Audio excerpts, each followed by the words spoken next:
Pessoal, vamos comigo? Mais um dia de trabalho, graças a Deus. Estamos indo embora, pela graça do Senhor. Vou trabalhar o final de semana, sábado e domingo, e folgar na segunda-feira. Estamos aí para mais um final de semana. Que Deus abençoe a todos. Que todos tenham um final de semana abençoado. Hoje é sexta-feira, dia 2 de fevereiro. Beleza? Vamos embora com a graça de Deus.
Senhor, nos leve em paz, meu Senhor. Guia-nos nessa caminhada. Protege as pessoas que estão à minha volta. E protege-me também, Senhor, de todo mal. Guarda minha família. Abençoa meu filho Samuel, a minha netinha Rebeca, a minha nora Rafaela, a minha esposa Maria José. Senhor, abençoa a minha família e a família das pessoas que estão me assistindo. Deus abençoe a todos.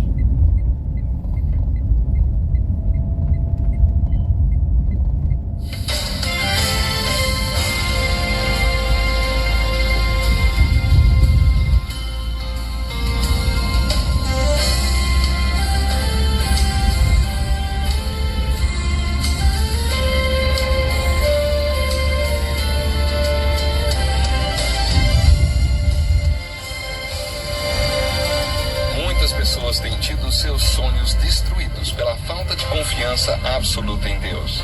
A Bíblia está repleta de exemplos de grandes sonhos cumpridos para a glória de Deus. Encontro com a Palavra é um programa escrito pelo Dr. D. Woodward e narrado por pastor Edson Bruno. Ouça e descubra verdades que lhe ajudarão no seu dia a dia. Com você, pastor Edson Bruno.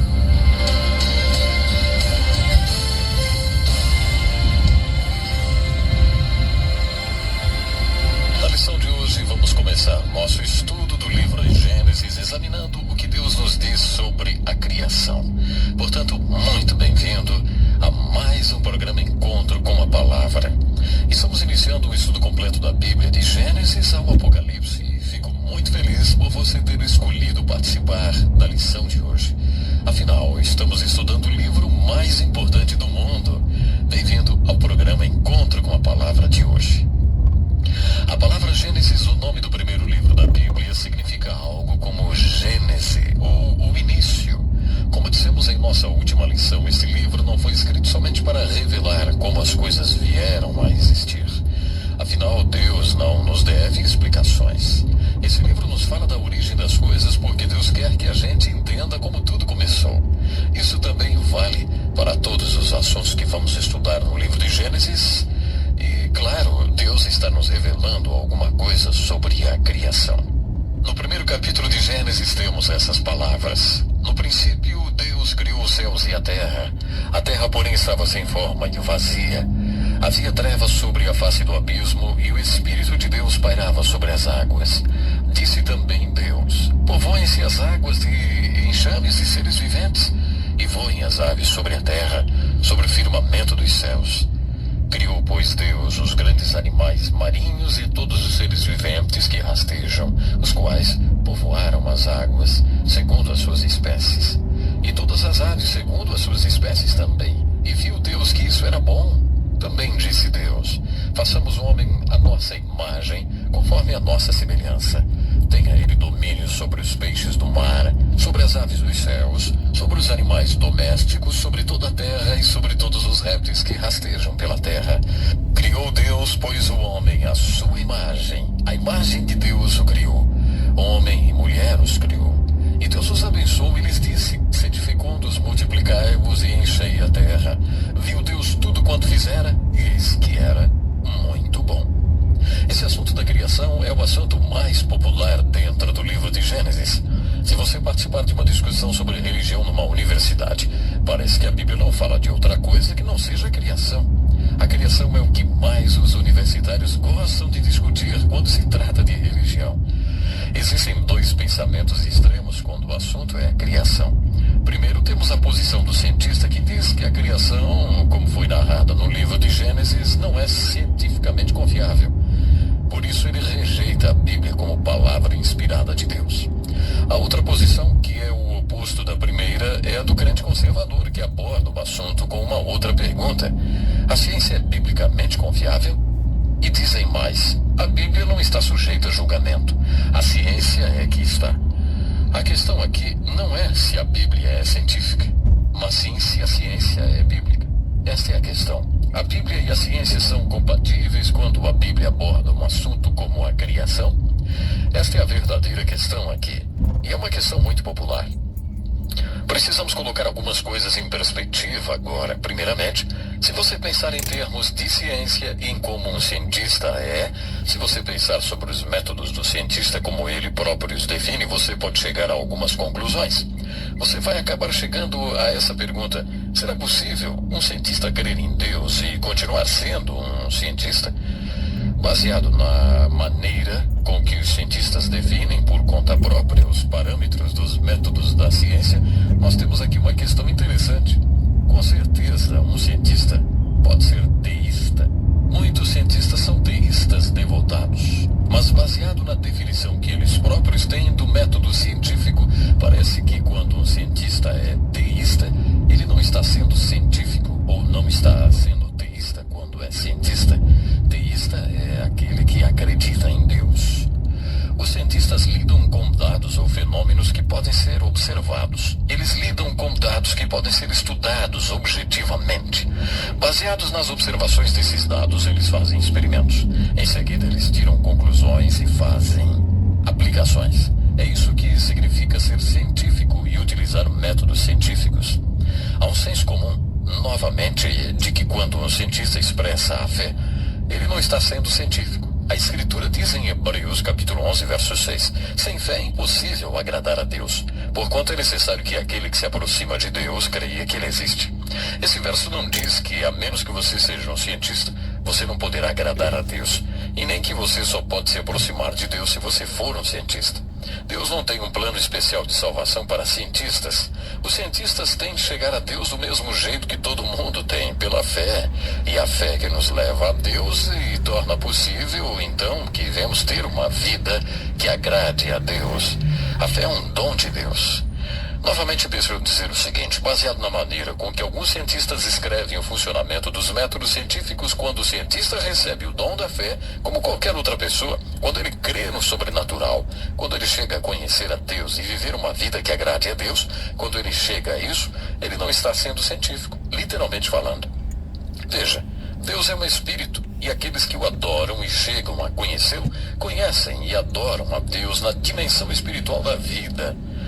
Esse não é o método da ciência. Resumindo, quando abordamos o assunto da criação através de um ato direto de Deus, quando falamos sobre o assunto Deus, quando mencionamos o sobrenatural, a revelação e o milagroso, não estamos no campo da ciência. Qualquer cientista pode lhe confirmar isso. Considerando tudo isso, eu gostaria de traçar alguns paralelos.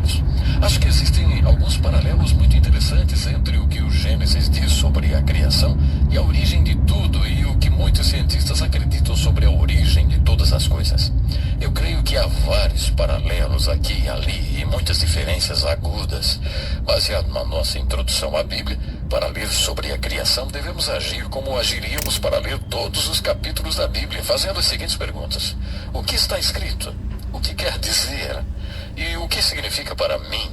Ao responder a primeira pergunta, o que está escrito sobre a criação, uma das palavras que você deve estudar e observar cuidadosamente é a palavra traduzida como criar ou criou. Essa é a palavra hebraica bara. E essa palavra bara, a palavra usada para criar, só é encontrada 3 vezes nesse relato da criação. No princípio Deus criou, e depois na água ele cria, e depois ele cria o homem. No princípio houve um ato de bara, ou criação. E como resultado desse primeiro ato de criação, tivemos o firmamento, que significa o universo e a terra. Essa terra tem o poder de produzir toda a vida vegetal. Tudo o que veio depois foi um resultado daquele primeiro ato de criação, ou bara. O segundo ato de criação acontece na água e é encontrado no verso 21 do capítulo 1 de Gênesis. O resultado desse segundo ato de criação é a vida animal. Depois veio o terceiro ato de criação, que trouxe as pessoas à terra. Mas vamos observar um detalhe. Entre esses 3 atos de bara, ou criação, o relato do Gênesis sobre a criação usa palavras que realmente poderiam ser descritas como desenvolvimento e mudança. Está escrito: no princípio Deus criou os céus e a terra. Quando ele criou os céus e a terra, eles não tinham forma, eram vazios, eram úmidos, escuros e profundos. No segundo verso do relato da criação, Gênesis capítulo 1, lemos que o Espírito de Deus começou a se mover por sobre essa criação. Agora, entre os versos 1 e 2 do primeiro capítulo de Gênesis, muitas pessoas injetam uma teoria. É a chamada teoria da catástrofe.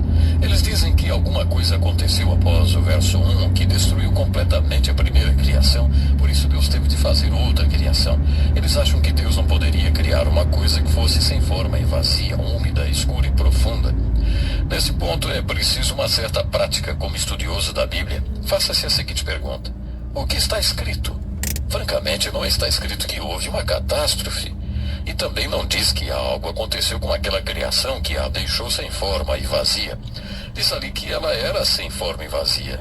Era um caos, como dizem os teólogos. E diz ali, e isso realmente está escrito, que o Espírito de Deus começou a se mover sobre essa criação e a desenvolvê-la, e a manipulá-la e a transformá-la. Em Gênesis 1, entre os versos 1 e 21, lemos palavras como dividida, reunida e apareça. Por exemplo, lá diz que a terra seca apareceu.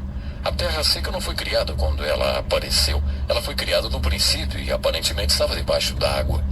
Em um certo momento, quando Deus dividiu as águas das águas, a terra seca apareceu. É interessante que os cientistas, como paleontólogos e geólogos, têm certeza que a Terra inteira esteve debaixo d'água. E é interessante como a ciência faz um paralelo, neste ponto, com o relato do Gênesis. A palavra bara, ou criar, significa fazer alguma coisa a partir do nada.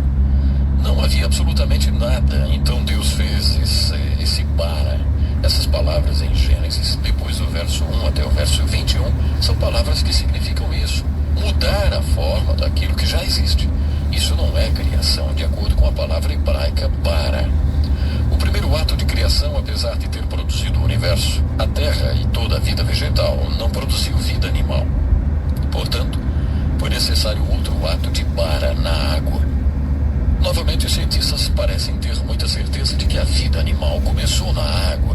E é isso que o relato de Gênesis diz exatamente.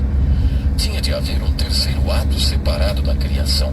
Tem de haver um terceiro ato de bara, porque a vida animal não originou a vida humana. Quando chegamos aos versos 26 e 27, lemos sobre a terceira vez que Deus criou. O resultado desse terceiro ato de criação foi o homem. Quando estudamos seriamente o relato de Gênesis sobre a criação verso por verso, então consideramos a tese do evolucionista ateu, notamos que o relato de Gênesis preenche 3 lacunas da teoria da evolução. Por 3 vezes o relato de Gênesis diz: Deus criou.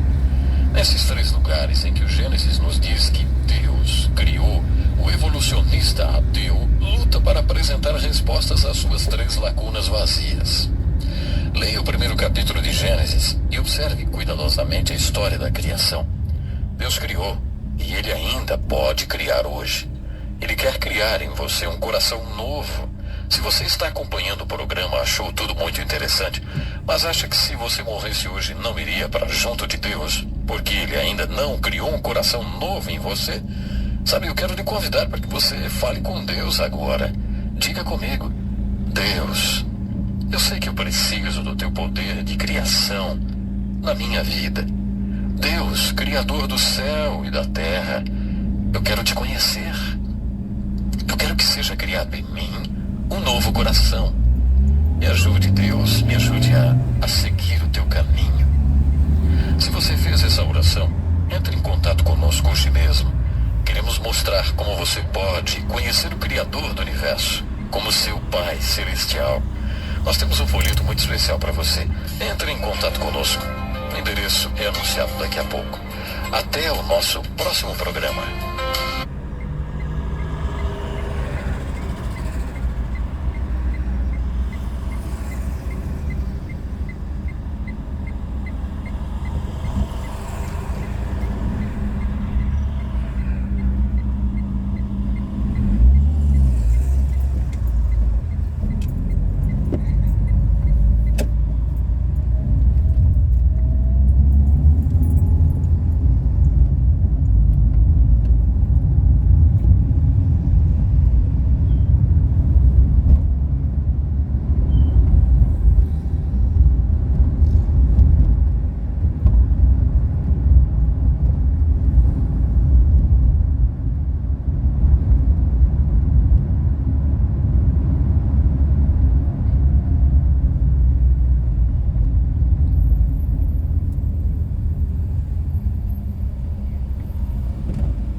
Planos para cumprir em nossas vidas.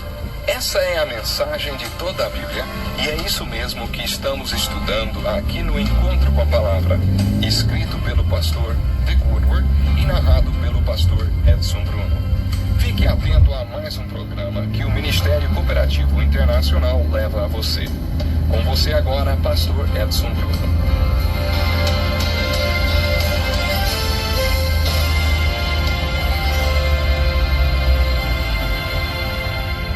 Bem-vindo a mais um programa Encontro com a Palavra.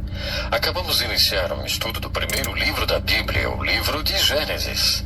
Ao final do nosso último estudo, eu estava comparando o relato bíblico da criação com a evolução ateísta. Seria bom você fazer algumas observações quando ler o primeiro capítulo de Gênesis e estudar a criação à luz desse livro, a fim de chegar a certas conclusões interessantes. Observe primeiramente o seguinte: o relato da criação de Gênesis registra tudo que existe hoje. Tudo é resultado de 3 atos principais de criação da parte de Deus. Há muita mutação e desenvolvimento entre esses 3 atos de criação. Depois desses atos originais da criação, o Espírito de Deus continua a manipular, mudar e desenvolver essa criação. Existe um paralelo entre o relato da criação e aquilo que muitos cientistas acreditam. Os cientistas estudam as formas de vida que existem hoje e observam suas mudanças e desenvolvimento e então dizem: isso existe, a vida se desenvolve, isso evolui, isso sofre mudança. Alguns cristãos ficam horrorizados, têm chilique que dizem: não pode ser isso. Muito bem, quando você lê o relato da criação de Gênesis, o que ele diz, hein? O que ele realmente diz? O livro de Gênesis diz que houve 3 atos de criação, mas que entre um e outro ato de criação houve mutações e desenvolvimento. É aqui que eles discordam. A expressão Deus e para aparece 3 vezes no relato bíblico da criação. Deus criou. É nesse ponto que muitos cientistas discordam do relato da criação. Alguns deles não consideram esse dado porque ele foge de sua realidade. O criacionismo envolve o sobrenatural, o subjetivo e o espiritual. De acordo com os cientistas, você não pode ser científico em cima de dados sobrenaturais. Resumindo, acho interessante considerar os paralelos entre a ciência e o relato da criação de Gênesis. Existem 3 pontos para os quais os cientistas ateístas têm extrema dificuldade para encontrar respostas. Há 3 pontos onde o relato de Gênesis diz: criou Deus. O cientista ateísta tem dificuldade para responder essa questão. Mas como tudo começou? Quando você começa do princípio, eles realmente não encontram resposta nenhuma. Lembro-me que certa vez participei de um seminário numa conhecida universidade e um renomado cientista estava dando uma palestra. Quando ele disse: nós chegamos nos gases.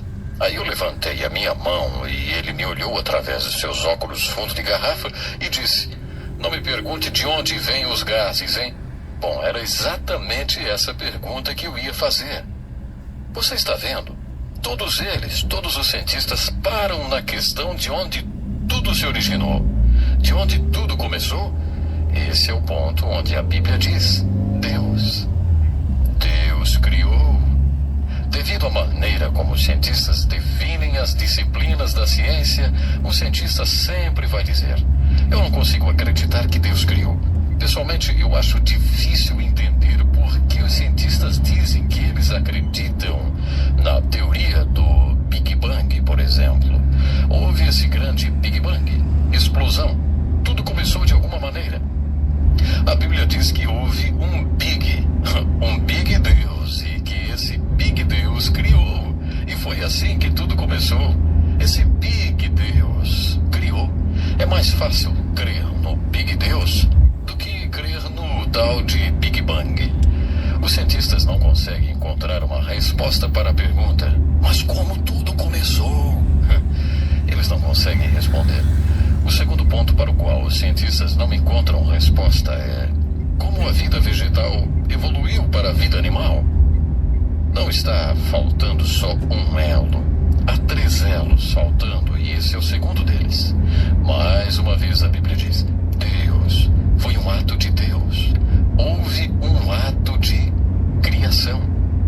Depois, o elo que está faltando é: como a vida animal se tornou vida humana? Mais uma vez, o relato de Gênesis diz: Deus. Nesse relato lemos que Deus criou o homem.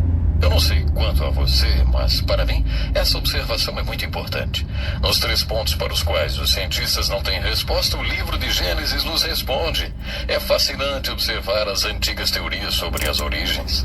Voltando 400, 500 anos atrás, nos dias de Colombo, eles acreditavam nas coisas mais esquisitas quanto à origem da Terra. Eles possuíam uma ideia muito primitiva quanto a respeito do que, como tudo começou. E isso há apenas 400 ou 500 anos. A Bíblia foi escrita 3.300 anos antes de Darwin.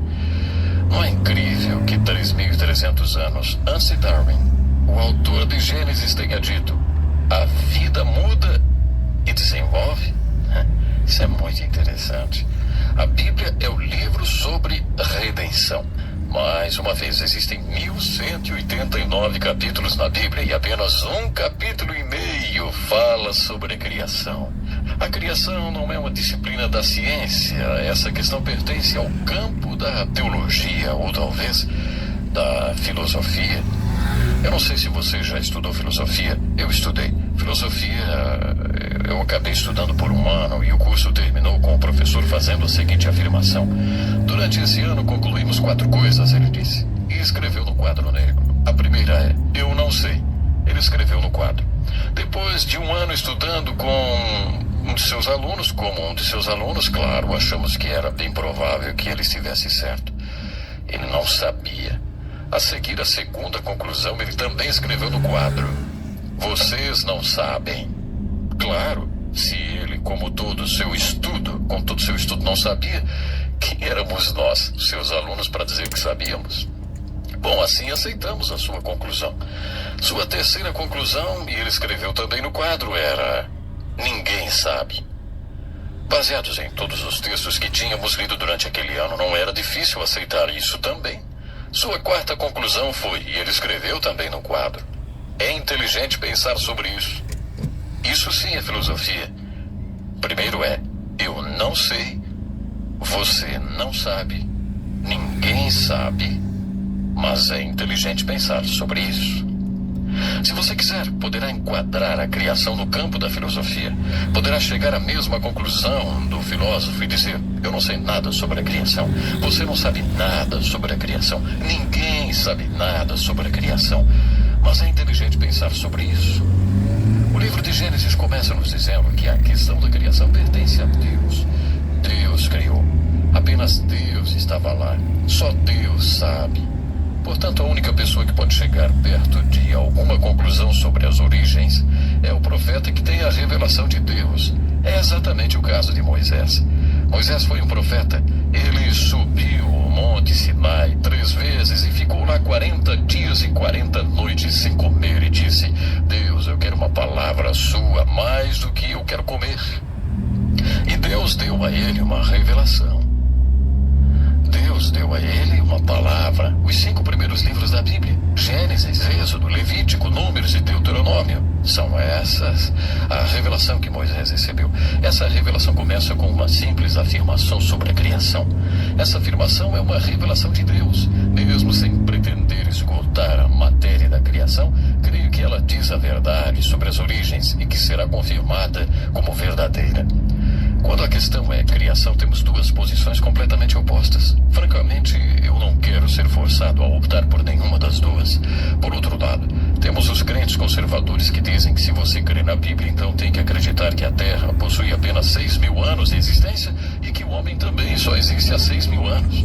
Você não tem que acreditar que a Terra e o homem existem há 6.000 anos para crer na Bíblia, porque a Bíblia não fornece nenhuma data. Se Deus pôde criar Adão como adulto, ele pôde criar um universo adulto, é lógico. Um repórter de um programa de televisão certa vez perguntou ao Billy Graham: Dr. Billy Graham, como o senhor pode dizer diante de todas essas pessoas que a Bíblia diz, sendo o senhor formado em antropologia? Ele respondeu: olha, para mim não há problema algum. Existe um problema para você? Então, o repórter respondeu: um antropólogo deveria saber que a Terra tem bilhões de anos e a Bíblia afirma que ela possui apenas 6.000 anos. Como o senhor pode achar possível acreditar na Bíblia? Então Billy Graham disse: me desculpe, mas a Bíblia não diz em lugar nenhum que o homem ou a Terra tenham 6.000 anos. Aí então o repórter falou: Dr. Graham, que idade o senhor acha que a Terra tem? Ele respondeu: acho que a Terra é muito, muito velha. Essa foi uma ótima resposta. Acho incrível que tantas pessoas ainda não tenham lido Gênesis. Muitos cientistas que possuem grande conhecimento científico jamais leram um relato de Gênesis, nem sequer o leram objetivamente, com seriedade. Há muitas pessoas que creem nas Escrituras, mas têm medo da questão da evolução. Elas nem procuram saber o que a Bíblia diz a respeito. Eu não sou cientista e não sei nada sobre evolução. Essa não é a minha área, não é o meu chamado.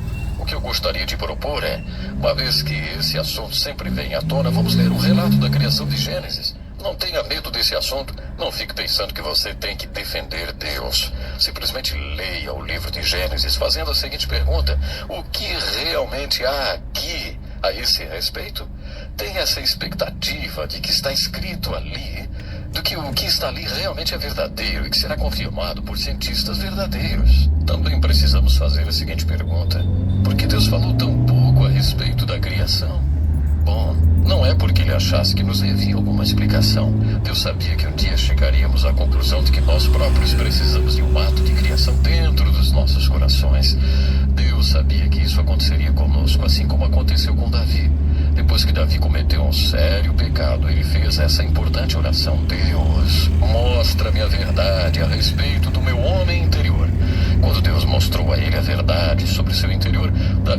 essa oração na qual usou a palavra para.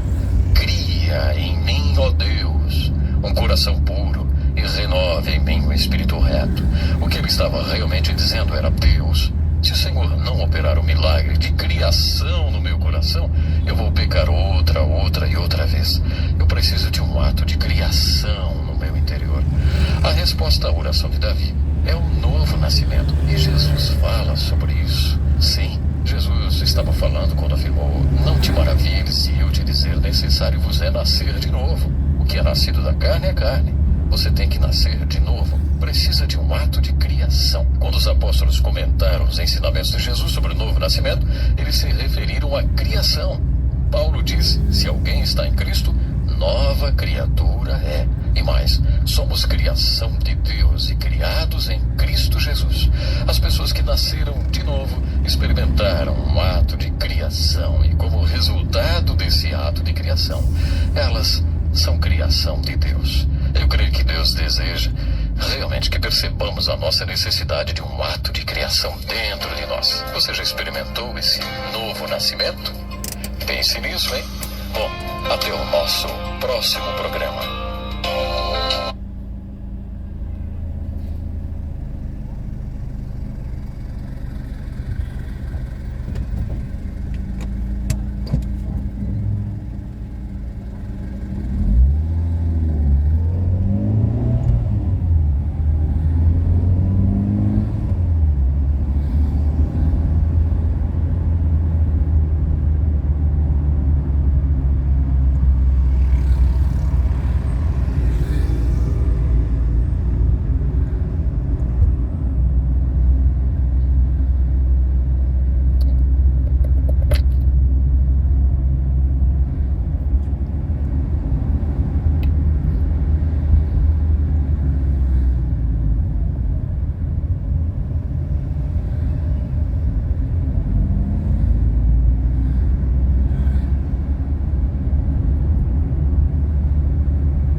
Você tem feito constantemente estas perguntas: onde posso encontrar refúgio num mundo cheio de conflitos?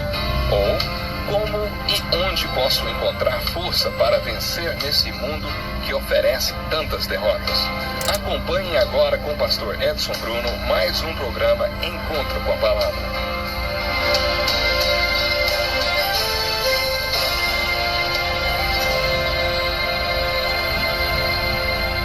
A mais um programa Encontro com a Palavra. É um privilégio estudarmos juntos a Palavra de Deus.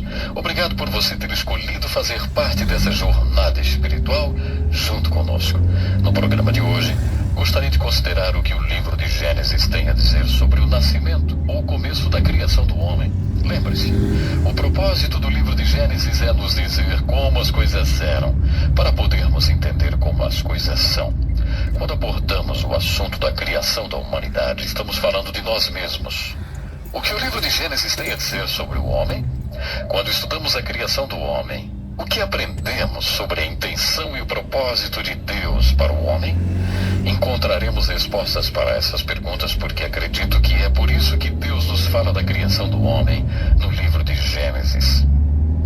Em Gênesis temos a seguinte descrição da criação do homem: e disse Deus: façamos o homem à nossa imagem, conforme a nossa semelhança, e domine sobre os peixes do mar e sobre as aves dos céus. Então Deus criou o homem à sua imagem e semelhança, a imagem de Deus o homem foi criado. Macho e fêmea ele os criou, e Deus os abençoou e disse para eles: sede fecundos, multiplicai-vos e povoai a terra. No segundo capítulo de Gênesis temos mais algumas palavras sobre a criação do homem. No verso 18 de Gênesis capítulo 2 está escrito: não é bom que o homem esteja só. Far-lhe-ei uma ajudadora idônea para ele. Então o Senhor Deus fez cair o sono pesado sobre Adão e este adormeceu. E tomou uma das suas costelas e cerrou a carne em seu lugar. E a da costela que o Senhor Deus tomou do homem formou uma mulher e trouxe-a a Adão. Portanto deixará o homem o seu pai e a sua mãe e apegar-se-á à sua mulher, e serão ambos uma carne. Essa descrição do nascimento do homem, ou o começo do homem, nos fala da criação do homem como ele era, para que possamos entender o homem como ele é. Fala de nós como nós éramos, para que possamos nos entender como nós somos. Quando lemos a descrição da criação do homem, a primeira coisa que impressiona é o fato de que o homem foi criado à imagem de Deus. O que isso significa? Deus é um espírito. Deus não tem um corpo, então isso provavelmente não se refere ao corpo humano. Então, a que isso se refere? Quando diz ali que Deus criou o homem à sua imagem e semelhança, quer dizer que Deus deu ao homem a capacidade de ser espiritual. Mas não é essa aparência física que foi feita a imagem de Deus, e sim a capacidade de sermos espirituais. É isso que faz de nós a imagem e a semelhança de Deus. Podemos citar em Gênesis capítulo 2, quando o Senhor Deus molda um pouco de terra e depois sopra para dentro dela, lhe dando a vida. Sabe, o homem se torna uma alma viva, um espírito vivo aí. Foi exatamente aí que Deus criou o homem à sua imagem e semelhança, porque Deus é espiritual. Se pensarmos nisso, veremos que o homem tem a capacidade de ser pior do que qualquer animal selvagem. Nenhum animal selvagem já matou mais de 6 milhões de outros animais só porque não gostava da aparência deles. Mas um homem fez isso. Se verificarmos a história do que o homem tem feito com o próprio homem, chegaremos à conclusão de que o homem tem a capacidade de ser pior do que qualquer animal. Sim, o homem pode ser pior do que os animais e ainda assim o homem tem a capacidade de ser como Deus. Ele tem o potencial de ser espiritual. É isso que dá ao homem a capacidade de ser a imagem e semelhança de Deus. Como veremos em Gênesis capítulo 3, essa imagem e semelhança de Deus na qual o homem é criado foi desfigurada porque o homem caiu. O problema fundamental com o qual as Escrituras se encarregaram de lidar é como Deus conseguiu reunir o homem e devolver a ele essa capacidade de ser espiritual e de ser a imagem e semelhança do Criador. Então, essa é a primeira observação que fazemos quando consideramos o homem como ele era e como ele é. O homem foi criado para ser espiritual. Agora, se um homem não é espiritual, se ele é nascido da carne e não nasceu do espírito, ele não é a imagem e semelhança de Deus, porque Deus está vivo. Jesus se referia às pessoas como se elas estivessem mortas. Um dia um homem veio até ele e disse: olha, eu vou te seguir, mas primeiro eu tenho que enterrar o meu pai. Tenho uma obrigação com meu pai, e quando essa obrigação terminar, então eu te seguirei. Aqui temos uma das mais duras palavras de Jesus. Ele disse: seu pai já está morto. Deixe que essas outras pessoas mortas o enterrem e venha comigo agora. Palavras duras, não? O que Jesus quis dizer com seu pai já está morto e deixe que os mortos enterrem o morto? Ele quis dizer que o fato de você estar fisicamente vivo não significa que tenha vida, não a vida que Deus planejou para o homem. De acordo com as Escrituras, quando nascemos fisicamente, não somos a imagem e semelhança de Deus. Recuperamos essa imagem e semelhança quando nascemos de novo. É por isso que temos que nascer de novo. É por isso que precisamos desse ato da criação em nossos corações. Outra observação que podemos fazer sobre a criação do homem é ele os criando macho e fêmea. Por que Deus criou o homem e a mulher? Esse foi o primeiro exemplo de cirurgia com anestesia. Deus foi o primeiro anestesista. Ele fez com que Adão caísse num sono profundo e então retirou uma de suas costelas, que foi usada para criar a mulher. Eu acredito que isso é um belo simbolismo.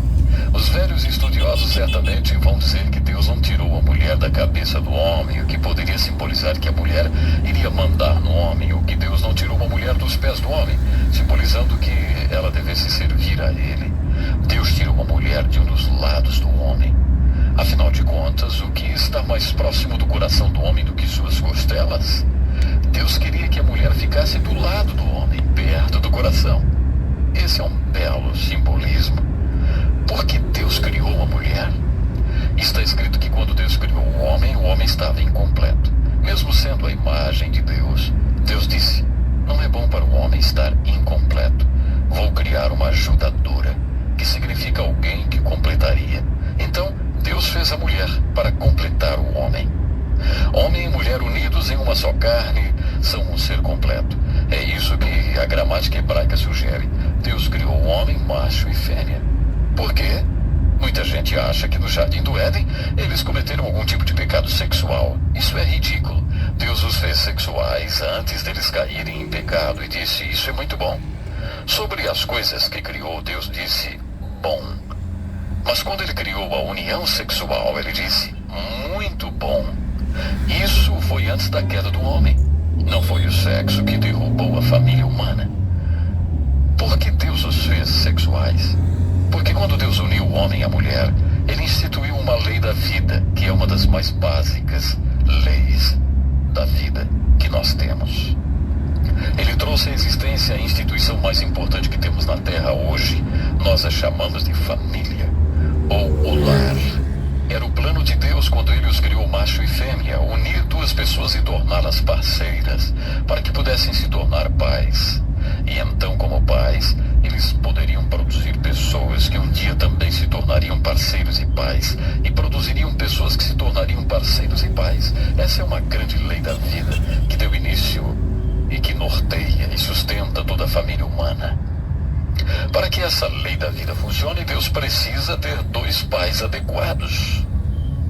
Para ter dois pais adequados, esses pais devem ter uma parceria adequada. Para ter uma parceria adequada, é preciso ter duas pessoas adequadas. É assim que isso deve funcionar.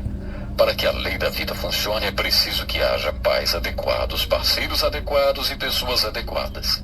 É mais ou menos assim, como se fosse um triângulo.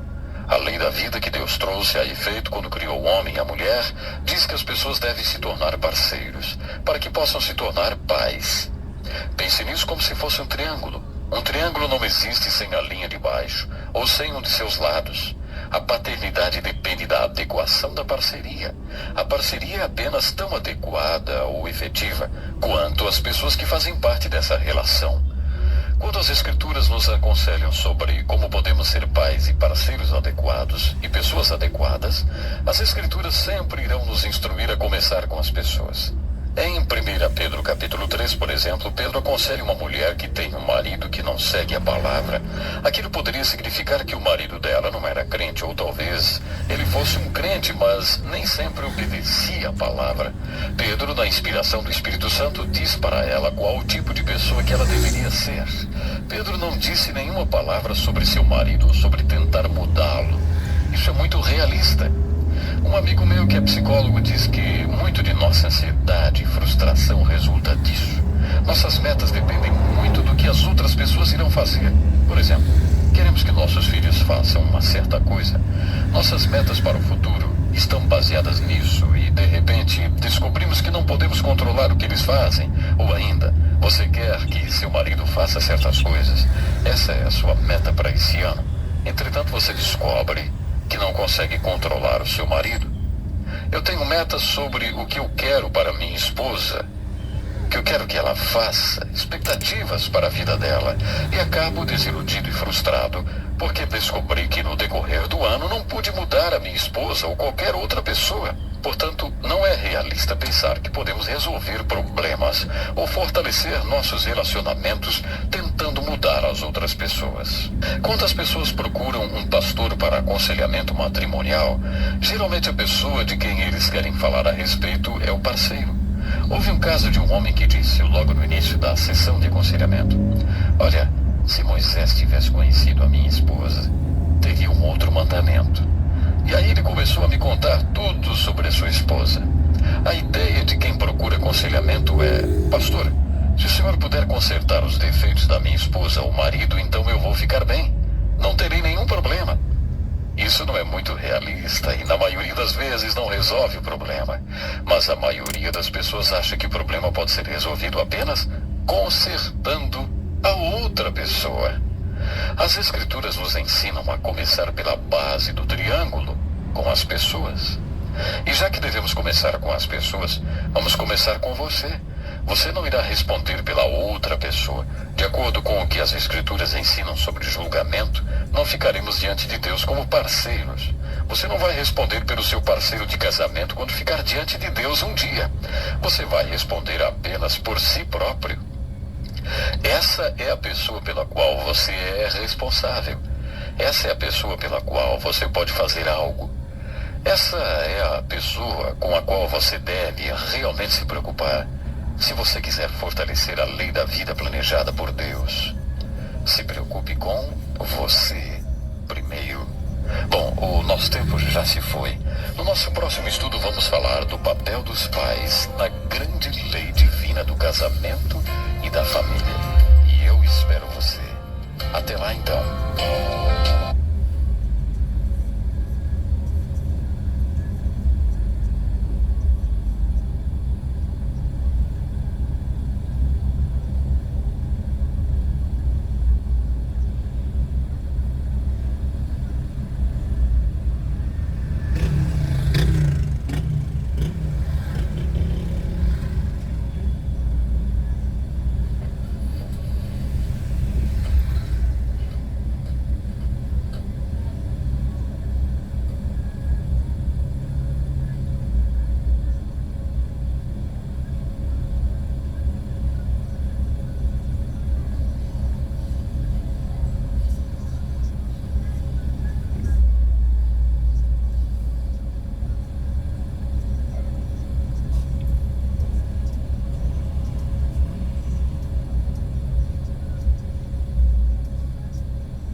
casa com Quetura e tem filhos dela.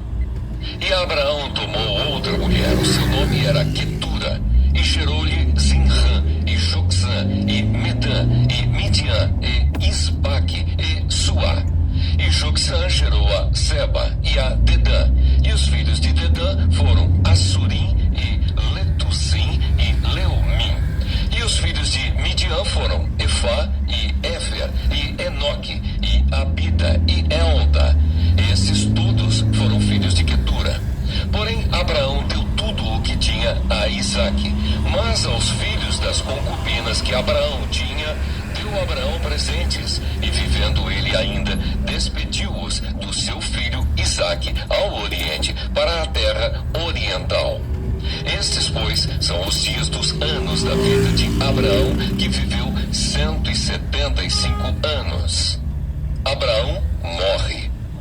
E Abraão expirou e morreu em boa velhice, velho e farto de dias, e foi congregado ao seu povo, e sepultaram-no Isaque e Ismael, seus filhos, na cova de Macpela, no campo de Efron, filho de Zoar, Eteu, que estava em frente de Manre, o campo que Abraão comprara aos filhos de Et. Ali está sepultado Abraão e Sara, sua mulher. E aconteceu depois da morte de Abraão que Deus abençoou a Isaque, seu filho, e habitava Isaque junto ao poço Laai-Roi. Os descendentes de Ismael. Estas, porém, são as gerações de Ismael, filho de Abraão, que a serva de Sara, Agar, egípcia, deu a Abraão. E estes são os nomes dos filhos de Ismael, pelos seus nomes, segundo as suas gerações. O primogênito de Ismael era Nebaiote, depois Quedar, e Abdeel, e Mibsão, e Misma, e Dumá, e Massá, e Haddad, e Temá, e Getur, e Nafis, e Quedemá. Estes são os filhos de Ismael, e estes são os seus nomes, pelas suas vilas e pelos seus castelos, 12 príncipes, segundo as suas famílias. E estes são os anos da vida de Ismael, que viveu 137 anos. E ele expirou e morreu, e foi congregado ao seu povo. E habitaram desde Avilá até Sur, que está em frente do Egito, indo para Assur. E Ismael fez o seu assento diante da face de todos os seus irmãos, os descendentes de Isaque. E estas são as gerações de Isaque, filho de Abraão. Abraão gerou a Isaque, e era Isaque da idade de 40 anos, quando tomou a Rebeca, filha de Betuel, arameu, de Padã-Arã, irmã de Labão, arameu, por sua mulher. E Isaque orou instantemente ao Senhor por sua mulher, porquanto era estéril. E o Senhor ouviu as suas orações, e Rebeca, sua mulher, concebeu. E os filhos lutavam dentro dela. Então disse: se assim é, porque sou eu assim? E foi-se a perguntar ao Senhor. E o Senhor lhe disse: 2 nações há no teu ventre, e 2 povos se dividirão das tuas entranhas. Um povo será mais forte do que o outro povo, e o maior servirá ao menor. O nascimento de Esaú e Jacó. E cumprindo-se os seus dias para dar à luz, eis gêmeos no seu ventre. E saiu o primeiro, ruivo e todo como uma veste cabeluda. Por isso chamaram o seu nome Esaú. E depois saiu o seu irmão, agarrada sua mão ao calcanhar de Esaú. Por isso se chamou o seu nome Jacó. E era Isaque da idade de 60 anos quando os gerou. E cresceram os meninos, e Esaú foi varão perito na caça, varão do campo. Mas Jacó era varão simples, habitando em tendas. E amava Isaque a Esaú, porque a caça era de seu gosto. Mas Rebeca amava a Jacó. E Jacó cozera um guisado. E veio Esaú do campo, e estava ele cansado. E disse Esaú a Jacó: deixa-me, peço-te, comer desse guisado vermelho, porque estou cansado. Por isso se chamou o seu nome Edom.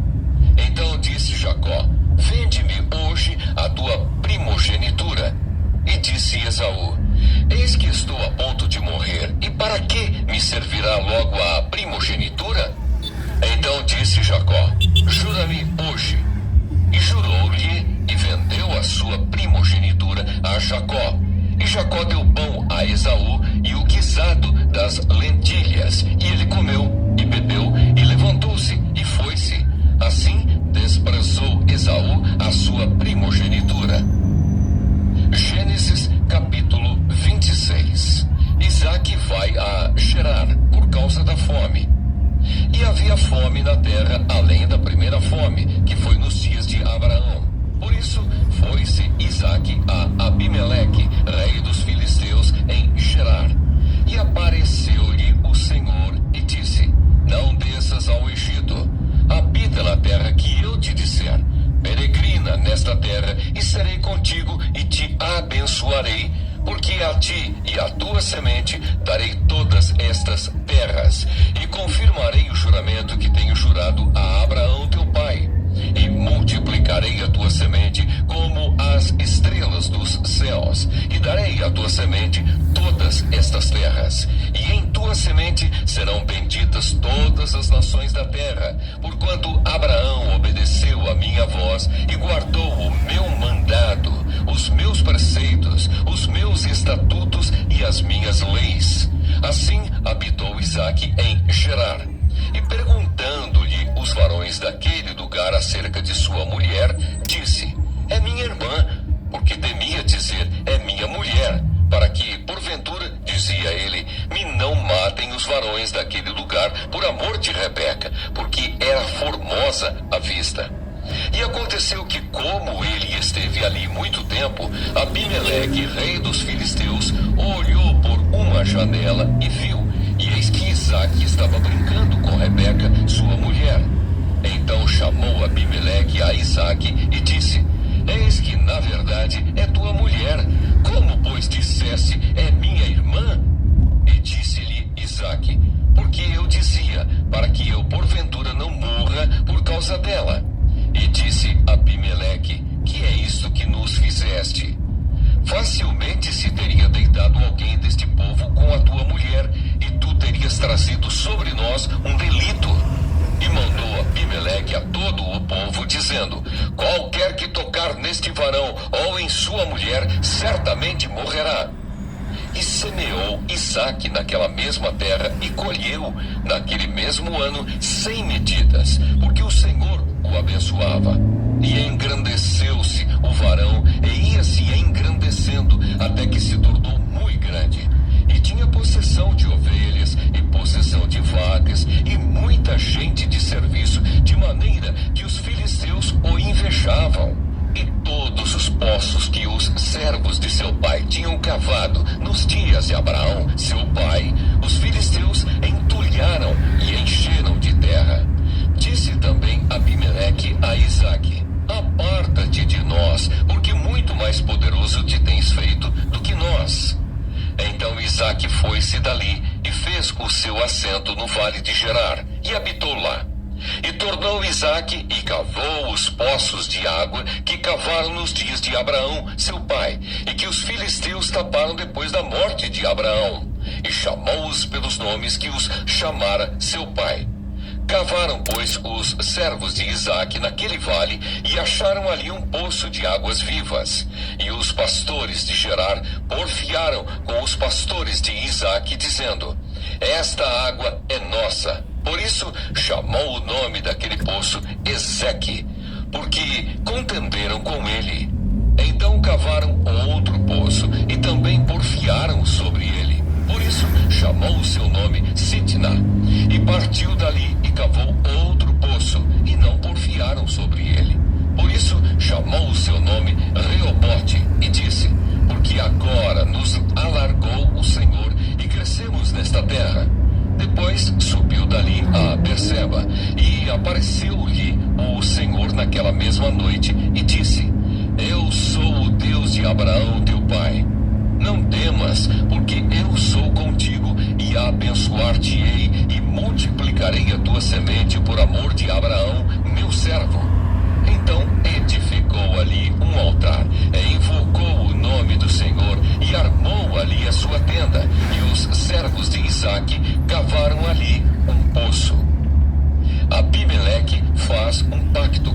Isaque. E Abimeleque veio a ele de Gerar com Alzate, seu amigo, e Ficol, príncipe do seu exército. E disse-lhe Isaque: por que viestes a mim, pois que vós me aborreceis e me enviastes de vós? E eles disseram: havemos visto, na verdade, que o Senhor é contigo.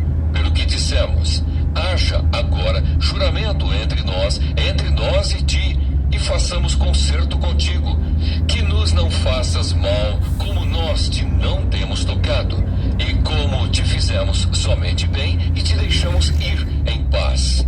Agora tu és o bendito do Senhor. Então lhes fez um banquete, e comeram e beberam.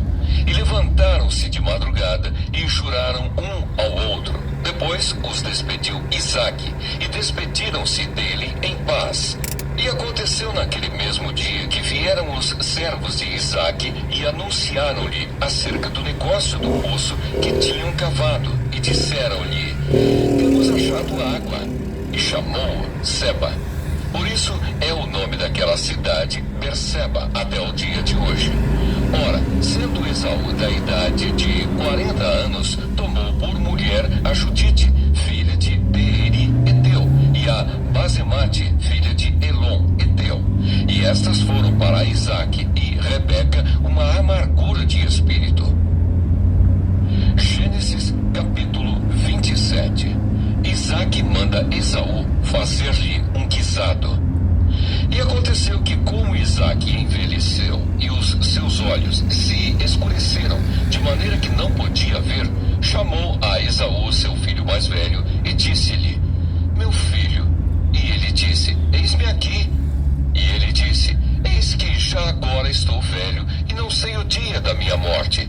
Agora, pois, toma as tuas armas, a tua aljava e o teu arco, e sai ao campo, e apanha para mim alguma caça, e faze-me um guisado saboroso, como eu gosto, e traze-mo para que eu coma, e para que minha alma te abençoe antes que morra. E Rebeca escutou quando Isaque falava ao seu filho Esaú. E foi-se Esaú ao campo para apanhar caça que havia de trazer. Rebeca e Jacó enganam Isaque. Então falou Rebeca a Jacó, seu filho, dizendo: eis que tenho ouvido o teu pai que falava com Esaú, teu irmão, dizendo: traze-me caça e faze-me um guisado saboroso, para que eu coma e te abençoe diante da face do Senhor antes da minha morte. Agora, pois, filho meu, ouve a minha voz naquilo que eu te mando. Vai agora ao rebanho e traze-me de lá 2 bons cabritos, e eu farei deles um guisado saboroso para teu pai, como ele gosta, e levá-lo-ás a teu pai, para que o coma e para que te abençoe antes da sua morte. Então disse Jacó a Rebeca, sua mãe: eis que Esaú, meu irmão, é varão cabeludo, e eu varão liso. Porventura me apalpará o meu pai, e serei a seus olhos enganador. Assim trarei eu sobre mim maldição e não bênção. E disse-lhe sua mãe: meu filho, sobre mim seja a tua maldição. Somente obedece à minha voz, e vai, e traze-mos. E foi, e tomou-os, e trouxe-os à sua mãe, e sua mãe fez um guisado saboroso, como seu pai gostava. Depois tomou Rebeca as vestes de gala de Esaú, seu filho mais velho, que tinha consigo em casa, e vestiu a Jacó, seu filho menor. E com as peles dos cabritos cobriu as suas mãos e a lisura do seu pescoço, e deu o guisado saboroso e o pão que tinha preparado na mão de Jacó, seu filho. E veio ele a seu pai e disse: meu pai. E ele disse: eis-me aqui.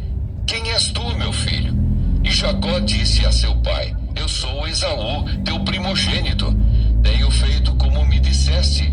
Levanta-te agora, assenta-te e come da minha caça, para que a tua alma me abençoe. Então disse Isaque a seu filho: como é isto que tão cedo a achaste, filho meu? E ele disse: porque o Senhor teu Deus a mandou ao meu encontro. E disse Isaque a Jacó: chega-te agora para que te apalpe, meu filho, se és meu filho Esaú,